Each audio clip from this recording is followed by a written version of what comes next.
Hey, salut à tous! Alors, vous aimez l'argent et les sphinx? Pas de problème, aujourd'hui on regarde Las Vegas.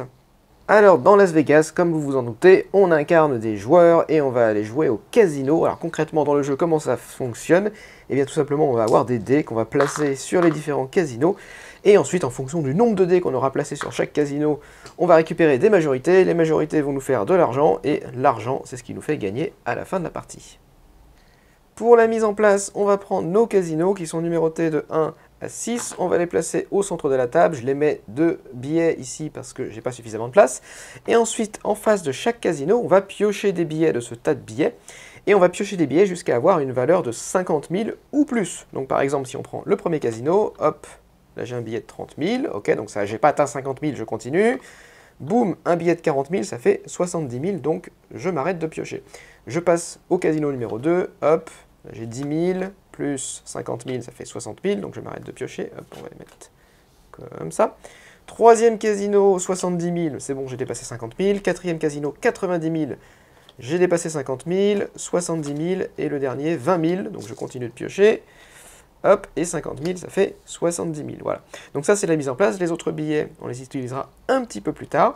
Ensuite, chaque joueur reçoit 8 dés à sa couleur. Donc il y a 5 couleurs de dés différentes puisqu'on peut jouer jusqu'à 5. Et enfin, avant de commencer la partie, on désigne un premier joueur, donc qui est le dernier à être allé au casino, et qui récupère ce petit jeton, et c'est lui qui va commencer la partie. Alors dans Casino, on va jouer 4 manches, et au cours de ces 4 manches, on va avoir un certain nombre de tours de jeu durant lesquels on va lancer nos dés et les placer sur les casinos. Alors comment ça se passe? Imaginons que là, c'est le début de la partie, je suis premier joueur, je prends tous les dés qui me restent devant moi, si jamais il y avait des dés sur les casinos, je les laisse sur les casinos, je prends uniquement les dés qui ne sont pas encore attribués, et attention, je les lance. Hop, voilà. À partir de là, ce que je vais faire, je vais les regrouper par couleur pour plus de clarté, par numéro, pardon, hop. Voilà, donc j'ai 2, 2, 2, 3, 1, 4, 2, 5, 1, 6. À partir de là, je vais prendre une seule décision dans mon tour de jeu, je vais choisir un groupe de dés d'une même valeur et je vais le placer sur le casino de la valeur correspondante. Par exemple, je peux prendre mon 6, donc, enfin je prends tous mes 6, mais là comme j'en ai qu'un, voilà, et je le place sur le casino de valeur 6. Voilà, boum, c'est la fin de mon tour. Ou je pourrais prendre tous mes 5, donc là j'en ai 2 et je le place sur 5, je pourrais prendre tous mes 3, hop, et le placer sur le casino de valeur 3, ou tous mes 2 sur le casino de valeur 2, ou mon 4 sur le casino de valeur 4. Peu importe le nombre de dés, si jamais je lance mes dés et que je me retrouve avec 8 dés de valeur 3, bah là j'ai pas le choix, je suis obligé de tout placer sur le casino de valeur 3. Bon, ça m'est jamais arrivé, des fois vous pouvez avoir des grosses suites, vous pouvez avoir 4 dés de la même valeur, bah il n'y a pas de problème, vous pouvez choisir de prendre ces 4 dés et de les placer sur la valeur du casino qui correspond tout simplement. Donc là imaginons, hop, je prends mes 2, 5, je les place là, et mon tour de jeu est terminé, je récupère mes dés, et c'est au prochain joueur de jouer. Alors, juste pour l'exemple, on fait un prochain tour, boum, le joueur bleu lance ses dés, qu'est-ce qu'il a? Il a 3, 2, 2, 5, 1, 3, 1, 6, non c'était un 2, ça je sais plus, bon. Il peut choisir ce qu'il veut, il peut même choisir de venir là où je suis, donc par exemple il pourrait prendre ses 2, 5, hop, et les placer à l'endroit où je viens de me placer, hein, il n'y a aucune contrainte, on peut aller là où sont les autres, on peut même retourner là où on est déjà allé, donc par exemple le joueur vert au prochain tour, si jamais il lance des 5, il pourra rajouter tous ces 5 ici, mais à chaque fois la contrainte c'est vraiment qu'on doit prendre tous les dés de cette valeur pour les placer sur le casino, on ne peut pas choisir d'en placer juste un ou juste une partie. Donc le joueur bleu pourra aller là, mais bon, hein, on va pas s'embêter ici, il va aller plutôt ailleurs, il va prendre par exemple, il va prendre son 1, tiens voilà, personne, il va prendre son 1, tchoc, et il va le placer sur le casino de valeur 1, voilà. Et là son tour est terminé. Donc imaginons si on était à 2 joueurs, on revient au joueur vert qui, au début de son tour, relance ses dés, donc on ne garde pas les dés d'un tour sur l'autre, hein, on les relance. Et là, qu'est-ce que j'ai? J'ai 2, 2, 2, 6, 1, 5, 1, 1. Et bien là, je pourrais dire, bah tiens, je vais aller placer mes 2, 2 ici, tchoc. Il n'y a personne qui m'embête pour l'instant, voilà. Donc, etc., etc. On va continuer les tours de jeu jusqu'à ce que tous les joueurs aient placé tous leurs dés. Donc, il peut arriver qu'un joueur finisse de placer ses dés avant un autre joueur. Bah, c'est pas grave, dans ce cas-là, quand le tour de jeu revient au joueur qui n'a pas de dés, bah, tout simplement, il passe son tour de jeu et il attend que les autres joueurs continuent jusqu'à ce qu'ils aient tous placé tous leurs dés. Alors, on va faire un petit exemple de décompte de fin de manche. Donc là, imaginons qu'on joue à 4 joueurs, donc j'ai mis 4 couleurs de dés. Alors, ce qui se passe avant de regarder qui a la majorité sur chaque casino pour récupérer de l'argent, il va se passer quelque chose qui est hyper important, qui fait toute la saveur du jeu. C'est qu'on va regarder sur chaque casino, et les joueurs qui ont un nombre de dés identique sur les casinos vont retirer tous leurs dés. Par exemple, ici, sur le casino de valeur 1, noir a 2 dés, et tous les autres joueurs ont 1 dé.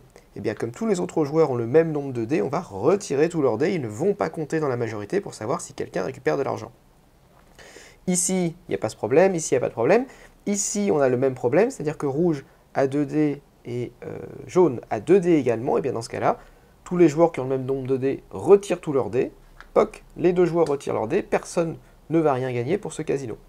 Ici, on a le joueur bleu qui a 2 dés, le joueur vert qui a 2 dés. Et bien c'est pareil, bleu et vert vont retirer tous leurs dés. Ici, on n'a pas ce problème.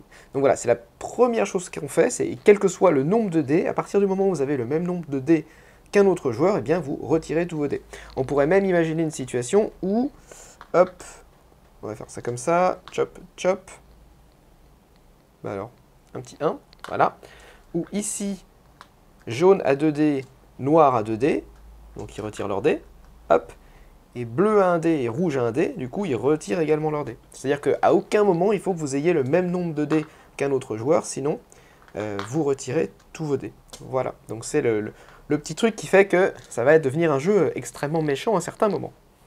Alors maintenant qu'on a retiré tous les dés en trop, on va casino par casino regarder tout simplement qui a le plus de dés, et les gens qui ont le plus de dés vont récupérer les sous. Donc ici sur le casino numéro 1, bah, c'est facile, il reste que le joueur noir. Donc le joueur noir, comme ici on a 2 billets en face de casino, le joueur noir va prendre le billet qui a la plus haute valeur. Donc il va prendre les 40 000. Les 30 000 qui restent, eux, ne sont pas utilisés, ils sont juste remis sous le paquet. Sur le casino ici, donc c'est rouge qui a 3 dés, vert qui a 2 dés, jaune qui a 1 dé. Donc rouge va récupérer le billet de plus haute valeur, il va récupérer le billet de 50 000. Et ensuite vert va récupérer le billet de valeur plus importante juste après, donc le billet de 10 000. Et malheureusement pour jaune, il n'y a pas de troisième billet, du coup il ne récupère rien. S'il y avait eu un troisième billet, bah, jaune récupérerait le troisième billet. Ensuite on passe ici, bah, c'est bleu qui a 5 dés, vert qui n'en a que 4, donc bleu récupère les 70 000. Ici, il n'y a personne, donc personne ne récupère ce billet, donc on va tout simplement le placer, hop, sous la pioche. Ici, c'est rouge qui est tout seul, donc il récupère les 70 000. Et ici, on a jaune qui a 4 dés, rouge qui a un seul dé, donc jaune récupère le billet de plus haute valeur, il récupère 50 000. Et rouge récupère le billet de plus haute valeur qui suit, donc il n'y en a qu'un, c'est celui-là, le rouge, oui, le billet de 20 000, tout simplement. Ensuite, tous les joueurs reprennent leur dé, hop, tchoc, et on remet en place exactement comme à la manche précédente, donc ça c'était la fin de la manche. On retire les billets qu'on met en face, hop, des casinos. Donc là 30 000, je continue jusqu'à monter à 50 000 à chaque fois. Hop, 90 000, là c'est 20 000, je continue. Hop, c'est bon, j'arrive à 50 000.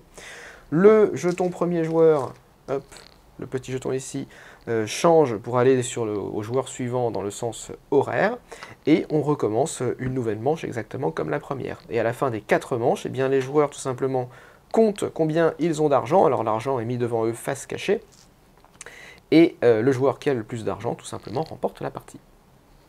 Boum! Et ben c'est tout. C'est tout pour Las Vegas, c'est très simple comme jeu.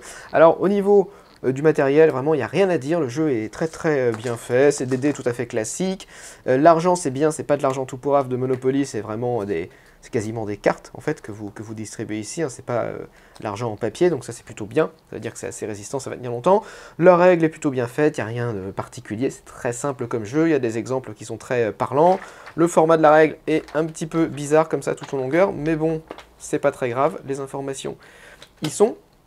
Sinon, à part ça, quoi dire du jeu, moi c'est un jeu auquel je joue depuis un certain temps, que j'aime bien, que je ressors assez régulièrement dans les soirées jeux. Et son intérêt quand même, c'est que c'est un jeu qui est très rapide à expliquer. Tout le monde comprend, puisqu'à son tour de jeu, c'est juste, allez, on lance les dés et on les place sur les casinos, et en fonction de celui qui a le plus de dés, il remporte l'argent. Donc c'est très rapide à expliquer, c'est assez rapide à jouer, et surtout, alors j'ai été assez étonné, parce qu'en fait, la première fois qu'on y joue, on se dit, bah tu lances les dés, et tu choisis une valeur de dés, et tu la places. Bah c'est tout, mais il n'y a rien à choisir, c'est nul en fait. Il n'y a aucun intérêt à ce jeu. Et en réalité, le petit truc déjà, ce qu'il faut bien comprendre, c'est qu'à chaque tour de jeu, vous relancez vos dés, donc il y a quand même une espèce de prise de risque, c'est-à-dire qu'à un moment, si vous avez 3-5, et qu'il y a beaucoup de valeur sur le 5 avec les billets qui sont là, bah, ça peut être intéressant, mais en même temps, il y a peut-être déjà du monde, donc, ou il y a peut-être d'autres endroits qui seraient intéressants. Mais si vous allez ailleurs, bah, vous n'êtes pas sûr de retrouver vos 3-5 lors d'une manche ultérieure. Et puis si vous placez aussi beaucoup de dés dès le début de la partie, ça veut dire que, enfin dès le début de la manche plutôt, ça veut dire que sur les manches, les tours d'après, vous allez avoir aussi moins de dés et moins de choix. Alors que si vous commencez par placer vos dés par petites touches, à placer un dé ici, un dé là, pour voir un peu comment les autres joueurs se placent et pour temporiser, et pour gagner un petit peu de temps, bah, ça peut aussi ça peut vous donner un peu plus de latitude pour vraiment aller récupérer des majorités. Donc en fait le jeu est beaucoup plus subtil qu'il n'y paraît. On n'a pas l'impression comme ça, c'est pas juste lancer des dés, c'est vraiment quand même regarder un petit peu ce que font les autres. Alors je dis pas que c'est un jeu avec énormément de stratégie, hein. C'est globalement c'est beaucoup de hasard, il y a beaucoup de dés, on ne sait pas quels sont les billets qui vont tomber. Et puis surtout, il y a un aspect qui est... Le jeu est limite party game, limite jeu d'ambiance. Hein. C'est pas vraiment un jeu d'ambiance, je ne pourrais pas le catégoriser comme ça non plus, mais l'interaction qu'il y a entre les joueurs, où vraiment on est... C'est vraiment le cœur du jeu, c'est-à-dire que en gros, quand vous êtes, je sais pas, vous êtes sur le 4 ici et que le joueur peut choisir de venir sur le 4 pour vous prendre une majorité ici ou pour aller chez un autre adversaire pour lui prendre une majorité ailleurs, bah là il y a une vraie négociation entre les joueurs, limite à coup de menace en disant si tu fais ça et que je fais un 3, je viens de pourrir ici, comme ça tu n'auras pas ça, donc laisse-moi tranquille ici, il va plutôt l'embêter lui. Ou alors, mais non, regarde, il s'est fait plein d'argent au tour d'avant, alors c'est l'intérêt aussi d'avoir les billets face cachée, c'est qu'on ne se souvient pas exactement de ce que chacun a récupéré, donc on peut toujours dire, ah mais si, il s'est fait 80 000 au tour d'avant, il faut l'empêcher d'en avoir plus, donc il faut se placer ici. Donc il y a aussi des petites coalitions de joueurs les uns contre les autres, et il y a un côté un peu diplomatie, un peu bluff, très interactif, un côté négociation qui est assez rigolo, ou même lorsque des fois vous avez un joueur à qui il reste 1 ou 2 dés, en fait il sait que de toute manière il peut récupérer aucune majorité nulle part, et donc son seul plaisir pour la fin de la manche, ça peut être éventuellement un acte de nuisance en allant embêter quelqu'un quelque part pour l'empêcher de récupérer un billet. Donc ça, savoir qui va aller embêter, qui va plutôt faire perdre qu'un autre, c'est aussi un moment assez rigolo en fait dans le jeu. Ça fonctionne très très très bien. Dès que les gens comprennent cette idée que dès qu'on a 2 dés de même valeur, enfin le même nombre de dés sur un casino, que ces dés s'annulent, c'est une mécanique qui vraiment fait tout le sel du jeu, qui est très très puissante et assez amusante à mettre en place. Voilà, donc c'est tout, vous voyez, tout de suite si c'est fait pour vous, c'est un jeu qui fonctionne très bien, qui s'explique très rapidement, qui a toujours un succès, les gens sont toujours très contents d'y jouer, toujours très agréable. Et puis, oui, juste sur le nombre de joueurs, donc ça dit, il y a une variante solo, mais c'est un peu bizarre pour moi ce type de jeu, même à 2 joueurs, ça fonctionne pas extrêmement bien, je dirais qu'à 3 joueurs ça commence, et puis c'est plutôt 4 joueurs. 5 joueurs c'est peut-être un peu beaucoup, parce que du coup il y a vraiment beaucoup de dés, on a plus de mal à suivre, mais 3-4 joueurs, c'est plutôt le bon nombre de joueurs pour ce jeu-là. Voilà, tout simplement, et ben c'est tout. Ouais, donc voilà, rien de plus à rajouter sur Las Vegas, c'est tout ce que j'avais à dire. N'hésitez pas du coup à laisser un petit commentaire, à vous abonner, à mettre un pouce vers le haut, et moi je vous retrouve la prochaine fois. Salut!